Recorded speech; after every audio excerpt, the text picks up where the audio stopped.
Palavra do Senhor nessa noite, eu gostaria de convidar você a estarmos meditando, no texto que se encontra no livro de Gênesis, capítulo 22. Nós vamos ler sobre a vida de um pai, que passou por um desafio muito grande na sua vida. Foram vários desafios, e este pai recebeu do Senhor uma missão, e esta missão era exatamente fazer a vontade de Deus. Uma das coisas que percebo na vida desse pai é ele ter deixado um legado para que o seu filho pudesse exatamente buscar seguir este mesmo legado para a glória do nome do Senhor, pudesse estar buscando exatamente também aprender, através daquilo que o pai dele passou para ele, e aí ele pudesse então seguir adiante, seguir em frente. E aí a gente percebe depois a história do filho desse pai. Gênesis capítulo 22, nós vamos ler do versículo 1 em diante a palavra do Senhor. Livro de Gênesis, primeiro livro da Bíblia, capítulo 22, versículos 1 em diante, diz assim: E aconteceu depois destas coisas, que provou Deus a Abraão e disse-lhe: Abraão. E ele disse: Eis-me aqui. E disse: Toma agora o teu filho, teu único filho Isaque, a quem amas, e vai-te à terra de Moriá. Oferece-o ali em holocausto sobre uma das montanhas que eu te direi. Então se levantou Abraão pela manhã de madrugada, e albardou o seu jumento, e tomou consigo 2 dos seus moços, e Isaque, seu filho. Fendeu lenha para o holocausto, e levantou-se, e foi ao lugar que Deus lhe dissera. Ao terceiro dia, levantou Abraão os seus olhos, e viu o lugar de longe. E disse Abraão a seus moços: Ficai-vos aqui com o jumento, e eu e o moço iremos até ali, e, havendo adorado, tornaremos a vós. Tomou Abraão a lenha do holocausto, pô-la sobre Isaque, seu filho, e ele tomou fogo e o cutelo na sua mão, e foram ambos juntos. Então falou Isaque a Abraão, seu pai, e disse: Meu pai. E ele disse: Eis-me aqui, meu filho. E ele disse: Eis aqui o fogo e a lenha, mas onde está o cordeiro para o holocausto? E disse Abraão: Deus proverá para si o cordeiro para o holocausto, meu filho. Assim caminharam ambos juntos, e vieram ao lugar que Deus lhe dissera, e edificou Abraão ali um altar, e pôs em ordem a lenha, e amarrou a Isaque seu filho, e deitou-o sobre o altar em cima da lenha. Estendeu Abraão a sua mão, tomou o cutelo para imolar o seu filho. Mas o anjo do Senhor lhe bradou desde os céus e disse: Abraão, Abraão. E ele disse: Eis-me aqui.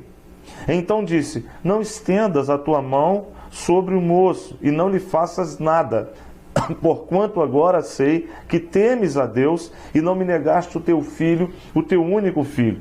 Então levantou Abraão os seus olhos, e olhou, e eis um carneiro de trás dele, travado pelas suas pontas no mato.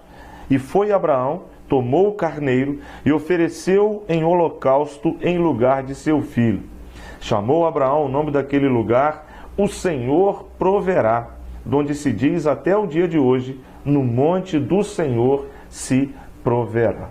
Louvado seja o nome do Senhor nosso Deus, pela leitura da sua palavra aos nossos corações, e que Deus mesmo venha falar aquilo que lhe agrada, para abençoar as nossas vidas, as nossas famílias, em o nome de Jesus. Peço ao Senhor que neste momento seja eu um instrumento nas mãos do Senhor, na transmissão da sua palavra, em o nome de Jesus. Amém? Querido, gostaria de falar com você sobre a vida deste pai Abraão. Abraão foi um nome extremamente importante. Antes ele chamava Abrão e Deus passa a chamá-lo Abraão. Quando Deus o tira da sua terra, e diz para ele que ele pegasse sua esposa, sua família e saísse do lugar onde ele estava e fosse para o lugar onde Deus mostraria, Abraão demonstra nesta atitude de obediência, não só obediência, mas fé no Deus que se lhe apresentava para ele e para sua casa. A partir daí, Abraão começa uma jornada de fé. Nesse sentido, essa jornada de fé está atrelada à obediência ao Deus que Abraão agora passa a servir como Deus pessoal e Deus de sua família. Ao longo da história, Abraão e sua esposa passaram por situações extremamente complexas na sua vida como um todo. Abraão, inclusive, passou juntamente com sua esposa momentos muito difíceis. Ao ponto de, em dado momento, Deus dizer para Abraão que no alto da sua velhice e também da sua esposa, Deus lhe daria um filho, dele e de Sara, sendo Sara, inclusive, infértil. Se nós voltarmos ao capítulo 15 do livro de Gênesis, no versículo 5, isso aí é a aliança de Deus com Abraão, e depois do versículo 1 em diante, versículo 5 diz o seguinte: então o levou fora e disse: olhe agora para os céus e conta as estrelas, se as pode contar. E disse-lhe: assim será a tua semente. E creu ele no Senhor, e foi-lhe imputado isso por justiça. Quando exatamente Deus falava a Abraão que lhe daria um filho, e a sua herança seria dada através de Sara, mesmo sendo Sara infértil e Abraão também, ambos os dois idosos. E nasce então desta promessa o filho chamado Isaque. Nesta característica do capítulo de número 22, nós temos uma forma de julgamento de Abraão, julgamento da sua identidade com Deus e da sua forma de adorar e servir a Deus, não só como servo do Senhor, mas também como aquele que ministrava sobre a sua família a graça, a misericórdia, o amor e a unção de Deus. Abraão, então, é provado diante de Deus, diante do seu filho, diante dos moços que trabalhavam com ele, para que a sua história permanecesse viva e verdadeira ao longo dos anos, até chegar a nós, para demonstrar a nós o poder, a graça, a misericórdia e a unção de Deus sobre aqueles os quais escolhem servi-lo como único Senhor. Abraão, então, passa também a ser representado perante o povo judeu como pai na fé. Abraão, então, é chamado amigo de Deus. Abraão também é reconhecido como aquele que é o pai da fé, plena fé. No texto que nós estamos visitando nesta noite, trata exatamente de uma parte dessa história, da história de Abraão, de construção de fé, de relacionamento com Deus, de ensino da sua família no serviço do Senhor, de ensino do seu lar, do seu relacionamento, da dedicação dele e de sua casa no altar do Senhor, para que pudesse ser exemplo de fé e de esperança. Diz o texto que agora Deus chama a Abraão. E Abraão mais uma vez se coloca: eis-me aqui.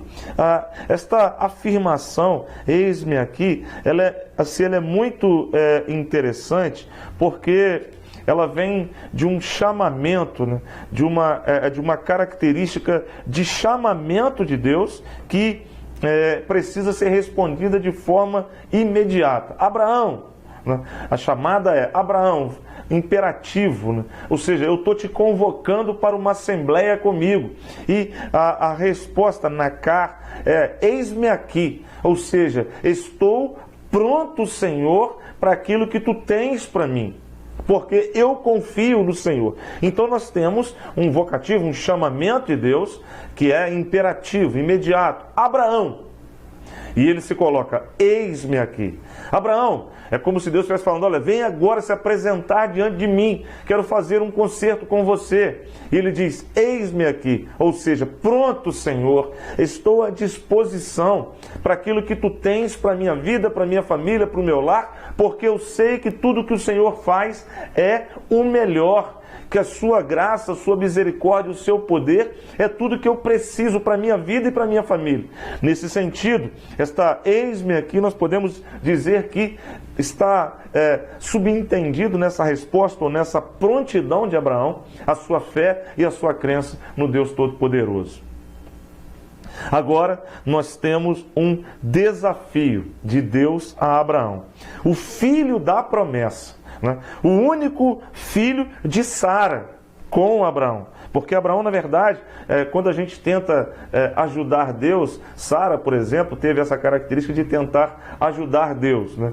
E aí a escrava teve com Abraão um filho que se chamou Ismael. Não era o filho da promessa, porque o filho da promessa era de Abraão com Sara. Então, o único filho, né, que Sara exatamente trouxe a vida, né, através de um relacionamento de confiança em Deus, agora é colocado como aquele que será apresentado ao próprio Deus. Porque diz o versículo 2, Deus chama Abraão e Abraão se coloca em prontidão. E aí Deus diz: toma agora o teu filho, o teu único filho, Isaque. Por que ele disse único filho? Porque Abraão já tinha Ismael, que é o filho da promessa de Deus. O único filho que Deus havia prometido a Abraão que cumpriria. Não significa dizer que Ismael não era filho de Abraão. Não, Ismael sim era filho de Abraão com a empregada da casa, com a escrava da casa. E agora, Isaque é o único filho de Abraão com Sara, que é a promessa de Deus, o filho da promessa. Bem, nós temos nesse texto também, irmãos, uma característica messiânica, né, que aponta exatamente para o único Filho de Deus, que passa a ser o sacrifício imaculado e perfeito que tira o pecado do mundo. Jesus Cristo será o Cordeiro de Deus que tira o pecado do mundo. E nós vamos ver esse texto messiânico exatamente ao longo desta relação de Deus com Abraão e Isaque. E aí ele diz o seguinte: olha, toma teu filho a quem você ama. Toma teu único filho, ou seja, o filho que eu te prometi, o filho que eu te disse que você teria juntamente com Sara, mesmo sendo ela infértil, eu te prometi, ele está aí, a filho que você ama, pega ele agora, vai para o lugar que eu vou te mostrar na terra de Moriá, né? E lá você vai oferecer esse menino em holocausto na montanha que eu vou dizer para você. Queridos, fico eu imaginando o coração do pai. Alguns vão dizer, né, que as mães, o sentimento de mãe é realmente inexplicável, né? E aí nós temos aqui duas mães conosco nessa noite, que é a irmã Vanilce e a irmã Ed, né? Duas mães diaconisas, além das várias mães que estão aí no Facebook e no YouTube também falando: o pastor está certo, sentimento de mãe é diferente do sentimento de pai, né? Porque a mãe na verdade gera o filho, tem toda uma relação que é mais sentimental, que é a natureza feminina. O homem na verdade ele é mais visual, ele é mais imediatista, né? E talvez até as senhoras aí, as irmãs, achem que os homens não têm sentimento às vezes, né? Falta sensibilidade. Mas querido irmão, querida irmã, amiga, amigo, quero dizer para você: pai também ama e ama muito. Talvez ele não consiga demonstrar assim, sentimentalmente como isso acontece. Estou certo ou estou errado, irmãs? Irmã Edna, irmã Vanilce. Acho que eu estou mais ou menos. O homem talvez ele seja mais durão para demonstrar sentimentos, né? A mulher mais sensível, né? Então assim, eu fico imaginando o coração desse pai quando Deus diz para ele que ele precisava pegar o filho dele, que Deus havia prometido, como nós vemos do versículo 5 do capítulo 15, que Deus mandou ele olhar para o céu, ver as estrelas do céu, se ele conseguia contar. Ele fala que não conseguia, e aí Deus fala para ele assim: olha, assim vai ser a sua descendência, você não vai poder contar. Aí, exatamente neste momento, quando Deus chama Abraão, para que ele leve o filho, porque agora ele vai oferecer o filho, ou seja, ele vai ter que matar o filho perante o Senhor. Fico eu pensando, ainda que ele não demonstre, ou que não há escritos ou provas científicas que Abraão chorou, que Abraão sentiu medo, que Abraão ficou ansioso, querido, eu tenho plena convicção de que nesta hora o coração do pai se abalou. Mas olha só que interessante, né? Se abalou pelo fato de que ele sabia o que Deus estava pedindo para ele. E ele sabia que ele cumpriria e obedeceria a Deus, independente das circunstâncias. E essa questão de obedecer Deus, né, de saber que obedeceria a Deus e que estaria sim pronto para poder estar atendendo ao chamado de Deus, à vocação de Deus, Abraão também ensina isso para o seu filho Isaque. Ensina isso para a sua família. Abraão também apresenta isso como forma de fé, de crença, de credibilidade diante de Deus. Porque é esse ensino que Abraão transfere à sua descendência. E é este ensino que essa descendência vai assumir para si, até chegar em nós. Diz o texto que na manhã do dia seguinte, pela madrugada, Abraão se levantou, né? Ele albardou o jumento, ou seja, preparou os animais para que eles pudessem seguir viagem. Tomou consigo 2 de seus servos, 2 moços, eram seus servos, moradores da sua casa, trabalhavam com a família de Abraão. Pegou também Isaque, o seu filho, e aí ele fendeu lenha, preparou a lenha, que era exatamente para o holocausto. Diz o texto que também se levantou Abraão, e aí preparando toda essa característica para o seu holocausto, ele se levantou, montou na sua mula ou no seu jumento, juntamente com seus moços e com Isaque, com todo o material para o holocausto ao Senhor, e se dirigiu ao lugar onde Deus havia indicado. Após 3 dias de viagem, e aí também uma questão interessante, ao 3º dia, levantou Abraão os olhos e viu o lugar de longe. Se os irmãos perceberem essa característica de perspectiva messiânica, nosso Senhor e Salvador Jesus Cristo esteve no túmulo durante quantos dias? 3 dias, isso mesmo. Ao 3º dia, o nosso Senhor Jesus Cristo ressuscitou. Diz o texto a seguinte questão, verso 4. Ao 3º dia, levantou Abraão os olhos e viu o lugar de longe. E aí, irmãos, adiantando um pouquinho, como Abraão passa a chamar o lugar onde houve a provisão de Deus através do carneiro? Como passa a se chamar? Passa a se chamar o monte da provisão de Deus, onde o Senhor proverá. Ou seja, Deus proverá o cordeiro que salvará. Olha que interessante pensar nessa questão. Abraão viu ao longe o monte, e aí, neste momento, Abraão, então, ao avistar o lugar, depois de 3 dias de viagem, ele fala para o moço a seguinte questão. Presta atenção no versículo de número 5. Disse Abraão a seus moços: ficai-vos aqui com o jumento. Eu e o moço, eu e meu filho Isaque, iremos até ali, no lugar onde eu vi que Deus me mostrou, e, havendo adorado, tornaremos a vós. Percebe, irmãos, a característica do versículo de número 5? É uma evidência plena da fé de Abraão. Fica aqui com o jumento, porque eu e o menino, nós vamos até ali, onde o Senhor me mostrou, nós vamos adorar ao Senhor e nós vamos voltar para vocês. Evidência de fé. Olha, e vou dizer para os irmãos que um adolescente, irmão, na sua tenra idade, ele tem capacidade psicológica, intelectual e até física para compreender sinais. Ele é muito observador. As pessoas falam que adolescente, criança não observa, pelo contrário, observam muito. Aquele menino, Isaque, foi criado num contexto da religião do Senhor, ou seja, seu pai havia feito muitos holocaustos ao longo do tempo. Ele também sabia e percebia o relacionamento que seu pai Abraão tinha com Deus, porque isso lhe era ensinado. E agora, Abraão dá mais um sinal da fé que ele tinha em Deus. Ele fala para os empregados, diz assim, olha, fiquem aqui, eu vou lá com meu filho, eu vou adorar a Deus com ele, eu vou no monte que ele mandou eu ir, nós vamos juntos dobrar o nosso joelho, apregoar o dia aceitável do Senhor, nós vamos dizer que não há Deus sobre a terra como o nosso Deus, que não há Deus maior, melhor e mais importante, mais poderoso que o nosso Deus. Depois que eu e meu filho proclamarmos isso, glorificarmos ao Senhor, nós vamos voltar para vocês. Olha aqui a expressão de fé.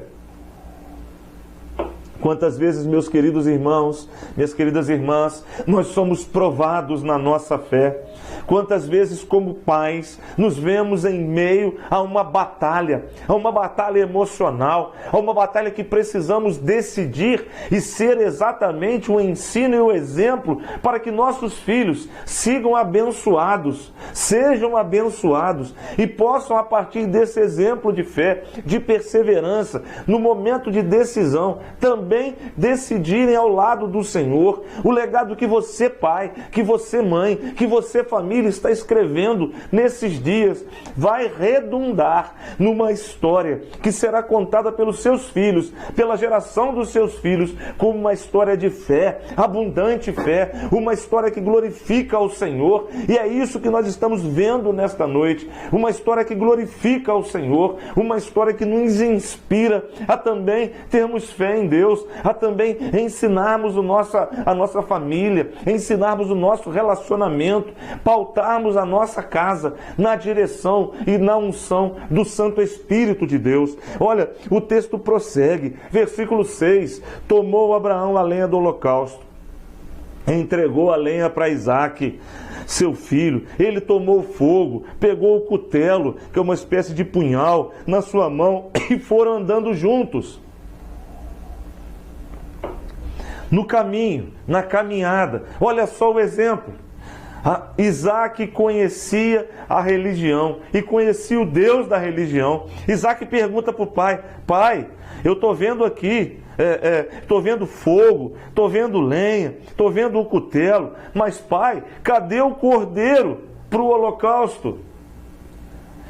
Penso eu que nesse momento, com essa pergunta, mais uma vez, o coração de Abraão deve ter batido mais forte, a ansiedade deve ter tomado conta dele, ele suou e o seu filho deve ter percebido isso, mas Abraão, confiado em Deus, tenta tranquilizar o seu filho, tenta mostrar para o seu filho que se nós crermos em Deus, se nós tivermos fé no Senhor, Deus nos abençoa, Deus nos livra, Deus nos guarda, Deus nos incentiva, Deus nos faz crescer. Mais uma vez, mesmo movido pela ansiedade, movido pela preocupação, pelas tensões que são naturais dos seres humanos, o versículo 8 diz assim, disse Abraão, meu filho, Deus proverá para si o cordeiro para o seu holocausto, meu filho.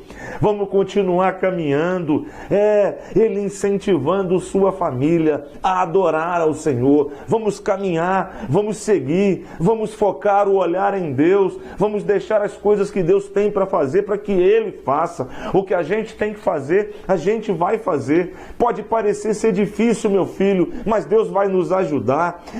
Aquilo que é impossível, é Deus que vai realizar. Então a gente precisa seguir fitando os olhos no autor e no consumador da fé, porque ali a vitória, porque ali Deus ordena a bênção, porque ali Deus realiza o impossível, porque ali Deus derrama da sua graça e da unção do seu Espírito Santo, em nome de Jesus. Olha, essa história continua, eles foram caminhando, e aí chegaram no lugar onde Deus havia dito para Abraão. Abraão, eleva ali a Deus, edifica a Deus um altar. Um outro exemplo, onde nós estamos. onde nós pisamos, como servos do Senhor, sendo templos do Espírito Santo, devemos dedicar o nosso altar ao Senhor, edificar um altar de adoração ao Senhor, através do estudo da palavra de Deus, através da oração, através do cântico, através do louvor, através da comunhão. Então, onde Abraão pousava, onde ele estava, era relembrado o altar do Senhor, chamava para que a sua casa, e especialmente o seu filho, se lembrasse de que eles viviam para a glória de Deus e dependiam da misericórdia, da unção e do poder de Deus sobre a vida deles. E ali, Abraão edifica o altar do holocausto, o altar onde Abraão se ajoelhará na presença de Deus, o altar onde Abraão apresentará o seu louvor, a sua gratidão. É assim que a gente precisa seguir. Ó, Pai querido, né? Você que é papai, você que é mãe, você que é filho, lembre-se disso. Nós precisamos, em todo tempo, trazer a nossa mente, a nossa vida, a nossa realidade de vida, o altar do Senhor presente. E no altar do Senhor tem que ter adoração, tem que ter louvor, tem que ter palavra, tem que ter unção, tem que ter o estudo da palavra de Deus, precisa haver rendição, e é nisso que a gente precisa se pautar. Estava dizendo outro dia, né, para alguns irmãos, até na nossa casa aqui foi destacado isso. Nesse período de pandemia, Deus nos permitiu restabelecermos o altar de Deus nas nossas casas. Tem famílias aí que não tinham culto doméstico, né? E começaram a restabelecer isso na sua família. É o altar de Deus sendo restabelecido. Abraão ensina isso. E a gente precisa tomar isso para a nossa vida. E aí então, Abraão edifica o altar. Põe em ordem a lenha, versículo 9. Amarra Isaac, seu filho. Deita seu filho sobre o altar em cima da lenha. Se Isaac não fosse temente a Deus, Isaac reagiria. Você acha que ele se renderia assim de forma tranquila, um adolescente, forte, com um pai idoso de 95 anos ou mais? Ele reagiria. Mas Isaac também era temente a Deus, porque aprendeu isso com seus pais, porque aprendeu isso com a sua família. Isaac se tornou um servo temente ao Senhor e confiava que Deus em tudo lhe encheria com a sua graça e com a unção dobrada do Espírito Santo no nome de Jesus. Assim era Isaac. E agora colocou Isaac deitado, pegou Abraão o cutelo. E aí, meu irmão, Abraão ia exatamente imolar o filho. Abraão ia exatamente apresentar a Deus em holocausto. Abraão ia fazer isso. E fico eu pensando quando ele pegou aquele cutelo e ia então matar o filho. O coração de Abraão deve ter acelerado. A sua vista deve ter ficado basicamente escura. Talvez ele não estava enxergando mais nada, porque ele falava Senhor. Talvez ele tenha tido crises como eu e você temos, quando passamos por provações, principalmente você, pai. Talvez ele tenha tido crises como eu e você temos. Talvez ele tenha tido crise, por exemplo, de pensar, pai, eu estou aqui com meu filho, que o Senhor falou que a partir dele eu não poderia contar a geração vindoura, e o Senhor agora quer me tirar ele. Eu vou fazer porque eu creio no Senhor, eu vou te obedecer, mas como pai, o meu sentimento é de intranquilidade, de insegurança. Meu irmão, eu vou compartilhar com você uma coisa. Tenho 3 filhos, né? O Bruno, o José Elias e o Neemias. Ambos bênção do Senhor na minha vida e na minha família. Para mim e para a Cláudia, são bênçãos do Senhor. Meus filhos são bênçãos, assim como os filhos dos irmãos. Quando os meus filhos foram nascendo, e até hoje, né, os irmãos da igreja sabem, quando eu vou apresentar um bebezinho na igreja, eu pego assim e fico até com medo de quebrar. Quando meu filho nasceu, o primeiro filho nasceu, foi o Bruno, né, tinha 22 anos de idade, e aí a gente fica pensando, né, o que vai ser desse menino? Como é que eu vou cuidar desse menino? Como é que vai ser? O que eu vou ensinar? A gente começa a ficar tão preocupado com aquilo que a gente vai passar, porque o que a gente passar é o que eles vão viver. E aí daí você imagina, você começa a criar o seu filho e de repente você precisa entregar o seu filho, terminar com ele. Fico eu pensando que esse sentimento, essa crise passou também no coração de Abraão. E às vezes você tem crise também, puxa, meu filho, como que eu vou criar, como é que é? Meu filho está assim, meu filho está assado. Querido irmão, querida irmã, quero dizer para você, pai, quero dizer para você, mãe, quero dizer para você, meu irmão, levanta o altar na sua casa. Deixa que Deus faz o que Ele tem que fazer, porque mover coração, quebrantar coração, tocar com o Espírito Santo é obra do Senhor. Faz a obra que Deus te chamou para fazer e obedeça integralmente, como Abraão fez, porque a providência vem de Deus. E aí, nesta hora, quando Abraão então cumprindo aquilo que ele tinha que obedecer a Deus, o anjo do Senhor lhe bradou desde o céu e disse: Abraão, Abraão, agora não é mais Abraão, agora Abraão, Abraão. Perceba a diferença. Abraão, estou te chamando. Abraão, Abraão. Ou seja, agora eu vejo Abraão. É como que um chamamento, e aí duplo, né? Abraão, Abraão. É como um chamamento de regozijo no seu coração, no coração de Deus. É como um chamamento de alegria, porque tem um servo que crê nele e obedece ele. O primeiro chamado do versículo 1 é Abraão. O segundo é Abraão, Abraão. O primeiro chamado é um chamado de intensidade, que exigia resposta, exigia obediência. O segundo chamado é um chamado de regozijo, de alegria de Deus, porque um servo seu lhe obedece. Ah, querido irmão, ah, querida irmã, como eu desejo no meu coração ser chamado por Deus. Bruno, Bruno, um servo que obedece, um servo que cumpre a palavra de Deus. Como eu desejo que você na sua vida também tenha esse chamado de Deus, um chamado de alegria pelo nome seu, em que Deus com alegria convoca o seu nome para dizer que crê que você confia nele e entrega a sua vida a ele. Na sequência, né, o anjo do Senhor, na pessoa do próprio Deus, diz: olha, eu sei que você tem temido a Deus, não faça nenhum mal ao teu filho, porque eu creio, eu sei que você crê e me obedece. E aí, versículo 13, Abraão olha e vê por detrás dele um carneiro que estava amarrado pelo chifre, e esse carneiro então é oferecido como holocausto em lugar do filho de Abraão.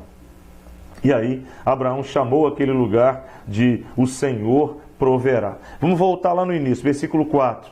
Ao terceiro dia levantou Abraão os olhos e viu o lugar de longe.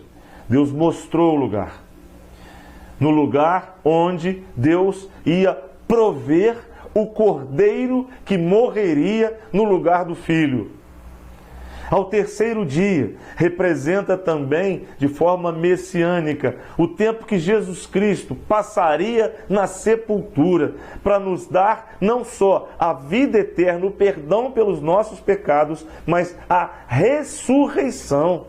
A convicção de que não só seríamos salvos, mas também, como Cristo ressuscitou, ressuscitaríamos. E aí, diz o versículo 13: então levantou Abraão os seus olhos, e eis um carneiro detrás dele, amarrado pelo seu chifre, pelas suas pontas no mato. E foi Abraão, tomou o carneiro e ofereceu o holocausto em lugar do seu filho. Vamos lá, João capítulo 3, irmão, Novo Testamento, João 3. Vê se você vê alguma semelhança ou algo parecido no texto que a gente vai ler agora. João 3, versículo 16. O que diz nesse texto aí, meu irmão? João 3, verso 16. Irmã Edna, se quiser pode até ler, irmã Edna. Porque Deus amou de tal maneira que deu o Filho unigênito, para que todo aquele que nele crê não pereça, mas tenha vida eterna. Aleluia! Louvado seja Deus. Como? É um versículo bem conhecido. Muito conhecido. Porque Deus amou o mundo de tal maneira que deu seu Filho unigênito, para que todo aquele que nele crê não pereça, mas tenha a vida eterna. Jesus é chamado o Cordeiro Imaculado de Deus, que tira o pecado do mundo. Jesus é chamado o Cordeiro de Deus, que tira o pecado do mundo. Então, meu querido irmão, nós temos neste texto, além da presença de um pai que amava seu filho, mas que, sobretudo, decidiu passar ao seu filho uma experiência de fé plena em Deus. Nós temos também a perspectiva de que Deus tem para mim, tem para você, tem para o seu filho, tem para você, pai, tem para o seu esposo, irmã, cujo qual ainda não conheceu Jesus Cristo, de dar a ele o Cordeiro Imaculado de Deus que vai morrer no lugar para dar a vida eterna. Lembra quando eu disse? Versículo 4, viu ao terceiro dia, viu o monte. E no versículo 14, como Abraão passa a chamar este monte? O Senhor proverá. Querido irmão, querida irmã, se a sua fé estiver firmada em Deus, se a sua vontade estiver em servir a Deus de todo o teu coração, de todo o teu entendimento, saiba que Deus proverá sobre a sua vida, sobre o seu lar, sobre sua família, no nome de Jesus.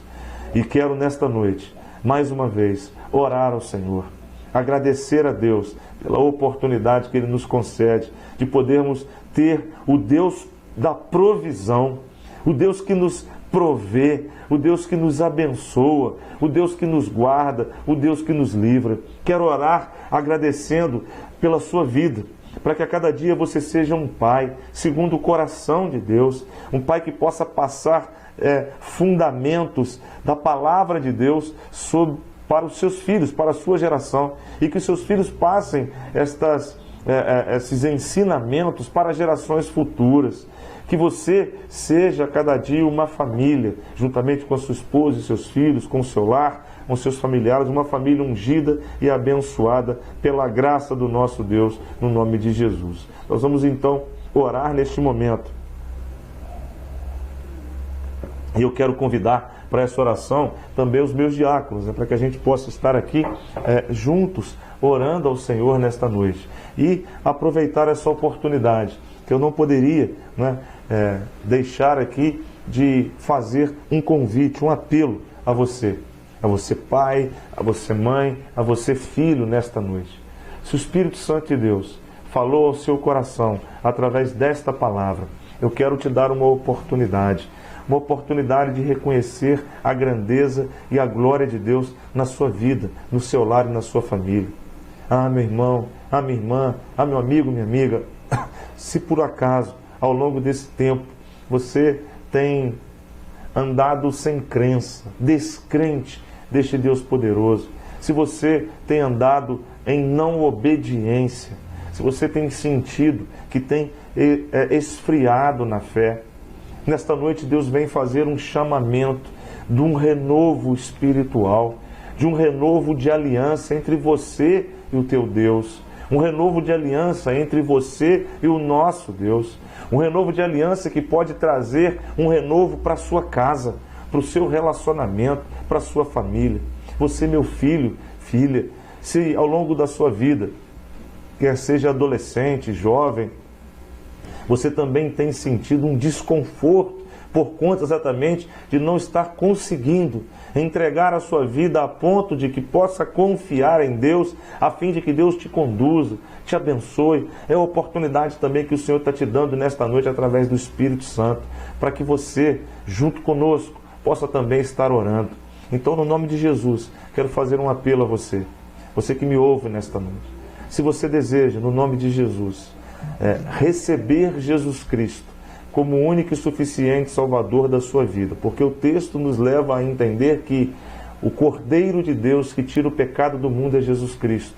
Enquanto nós não aceitarmos Jesus Cristo como o suficiente Salvador das nossas vidas, enquanto nós não aceitarmos o Cordeiro de Deus que tira o pecado do mundo, que morreu em nosso lugar, ou seja, morreu a nossa morte, para que nós vivêssemos a vida, estamos em pecados condenados eternamente.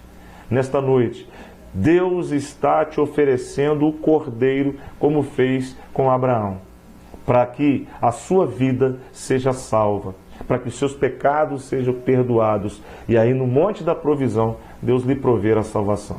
Você quer receber Jesus como Salvador da sua vida? Você quer ter um compromisso de fé com o Senhor? Você quer entregar a sua vida ao Senhor Jesus Cristo? Diga assim: sim, eu quero. Então, no nome de Jesus, que você esteja nesta hora recebendo aí a unção do Senhor no Santo Espírito de Deus, E quero pedir o seguinte a você agora, que você diga para Deus: Pai, perdoa meu pecado, porque sou pecador. Me arrependo e peço que Jesus venha morar no meu coração. Amém? Se você falou isso para Deus, que Deus te abençoe nesta hora. Mas eu quero falar com você também, talvez membro da nossa igreja, ou membro de uma outra igreja, ao qual essa transmissão está chegando neste momento, quer seja em Juiz de Fora, em Minas Gerais, no Brasil, ou em outro lugar do mundo.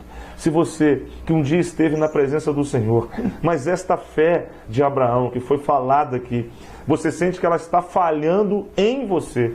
Você sente que a sua fé está fraquejando, em virtude talvez das companhias, das atitudes, talvez de você próprio. Eu quero oferecer a você um renovo de aliança nesta noite no nome de Jesus. É o Senhor Jesus Cristo querendo renovar a aliança com você. Se você entende que precisa desta fé, desta força e deste mover do Espírito Santo sobre a sua vida, eu quero que você diga assim: eu quero, Pai querido, esta fé para mim, eu quero esta força para mim, eu quero esta esperança em mim, eu quero renovar a minha aliança com o Senhor. Se você falou isso no nome de Jesus no seu coração, então que Deus te abençoe poderosamente nesta noite no nome de Jesus. E que a palavra do Senhor se cumpra na sua vida e traga sobre você, seu lar, sua família, a unção dobrada do Espírito Santo do Senhor e a glória de Deus no nome de Jesus. Amém? Meus diáconos, meus irmãos e irmãs, vamos orar no nome de Jesus então? Quero pedir a você que feche seus olhos agora, curve a sua cabeça. Os diáconos vão estar impondo as suas mãos assim, olha, sobre a igreja do Senhor nesta noite, em nome de Jesus. Então os irmãos diáconos, se puderem, imponham suas mãos assim, olha, eleva as suas mãos para que os irmãos aí sintam, né, esta cobertura espiritual do povo de Deus, ok? Essa expressão de impor as mãos significa que estão cobrindo espiritualmente todos os irmãos e irmãs que estão conosco nesta noite. Vamos orar. Ó Deus amado, Pai querido, nós te louvamos, ó Deus Santo, pela tua graça, pela tua misericórdia, pelo teu poder. Te louvamos, Pai Santo, por tudo que vimos e ouvimos da parte do Senhor neste dia, através deste culto.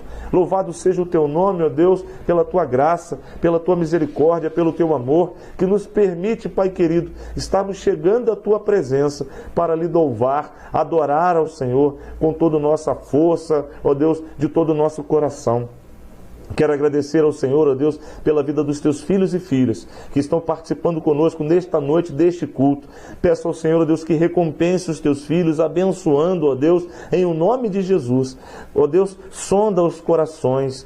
Ó Deus, contempla os corações e, ó Deus, e responda às orações no nome de Jesus. Ó Deus Santo, Deus amado, abençoa aqui, ó Deus, os diáconos da tua igreja, ministério diaconal da tua casa, que carece, ó Deus, de sabedoria, de unção do teu Espírito, ó Deus, porque, ó Deus, aspiram obra importante na igreja, foram ungidos, ó Deus, para estarem ministrando ali a tua graça, a disciplina, ó Deus, apoiando a tua igreja espiritualmente. Então, unja os teus diáconos, ó Deus, com a unção dobrada do Espírito do Senhor, no nome de Jesus. Dá a eles unção, graça, poder e vitória. Com eles as suas famílias e seus filhos. Pai querido, abençoa, Deus, todos os irmãos e irmãs que estão conosco reunidos nesta noite, através deste culto no nome de Jesus. Agora, Pai Santo, no nome de Jesus, quero agradecer ao Senhor por aqueles teus filhos que nesta noite, ó Deus, recebem o Cordeiro Imaculado de Deus, Jesus Cristo, como o único e suficiente Salvador de suas vidas. Confirme em seus corações, ó Deus, aquece o coração dos teus filhos com a chama da salvação no nome de Jesus. Quero agradecer ao Senhor, ó Deus, pelos teus filhos e filhas, membros, ó Deus, de nossa igreja ou das nossas igrejas, que nesta noite, ó Deus, pedem um renovo de aliança, um renovo espiritual. Ó Deus, aquece os teus filhos com a unção e poder que há no nome de Jesus, para que os teus filhos, ó Deus, desejem a cada dia buscar ao Senhor, louvar e adorar ao Senhor para a glória do teu nome, em o nome de Jesus. E agora, Pai querido, que o amor de Deus, a graça salvadora de Jesus o Filho, as doces e eternas consolações do Espírito Santo do Senhor sejam derramadas sobre a igreja do Senhor Jesus Cristo, reunido conosco nesta noite, neste culto, e sobre todo o povo de Deus, espalhado por toda a face da terra hoje e para todo sempre. Amém, amém. Graças a Deus. Louvado seja o nome do Senhor.